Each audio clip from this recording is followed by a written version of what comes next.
আসসালামু আলাইকুম। Hello everyone, welcome back to my another blog. আজকের পর্বে আমাদের রেসিপি বাজারের মামাদের মতো টক ঝাল মশলা মাখানো আনারস। আনারস মাখা মানেই টক ঝাল, একদম মুখরোচক একটি মজাদার খাবার। চলুন রেসিপিটি দেখে নেওয়া যাক। বিসমিল্লাহির রহমানির রহিম। প্রথমে আমরা আনারস কেটে নেব। আনারস মাঝখান থেকে চিড়ে নেওয়ার পর খোসাটি আমরা একটু ডাবিয়ে কেটে নেব। এটা যদি হালকাভাবে খোসা কাটা হয় তাহলে দেখা যাবে মুখ ছুলে যাবে। আনারসের খোসার মাঝে মাঝে যে চোখগুলো রয়েছে এগুলো সাধারণত অনেকটা ধারালো হয়, যা খাওয়ার সময় মুখে লাগলে জিহ্বা কেটে যায় বা মুখ ছুলে যায়। তাই আমরা একটু ডাবিয়ে আনারসের খোসা কেটে নিচ্ছি। সবগুলো আনারসের খোসা ছাড়ানো হয়ে গিয়েছে। এখন আমরা এই আনারসগুলো একটি মিক্সিং বলের মধ্যে পানি নিয়ে ধুয়ে নিচ্ছি। আনারসটি ভালো করে ধোয়ার পর পানি আমরা ঝরিয়ে নেব।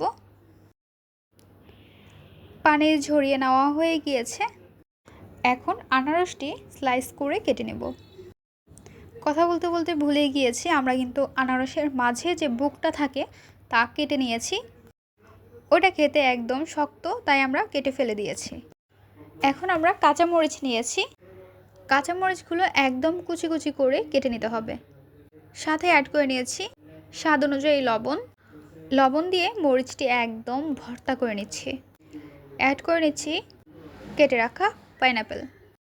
সাথে দিয়ে দিচ্ছি কাসুন্দি। কাসুন্দি যেন স্বাদটাকে আরও দ্বিগুণ করে দেয়। পরিমাণ অনুযায়ী কাসুন্দি দেওয়ার পর মনে হয়েছে লবণ একটু কম, তাই আমরা আর একটু পরিমাণ লবণ অ্যাড করে নিয়েছি। লবণ দেওয়ার পর ভালো করে মেখে নিয়েছি। এখন আমরা পরিবেশন করে নেব। এই তো তৈরি হয়ে গেল মজাদার বাজারের মামাদের মতো আনারস মাখা। আমাদের আজকের পর্বের রেসিপি আপনাদের কাছে কেমন লেগেছে তা অবশ্যই জানিয়ে দেবেন আপনাদের মূল্যবান মতামতটি। ভিডিওটি ভালো লাগলে অবশ্যই একটি লাইক করে দেবেন এবং সাবস্ক্রাইব করে আমাদের পাশে থাকবেন। আজকের পর্বে এখানে বিদায় নিচ্ছি গাইস। আসসালামু আলাইকুম, ভালো থাকবেন সবাই। আল্লাহ হাফেজ।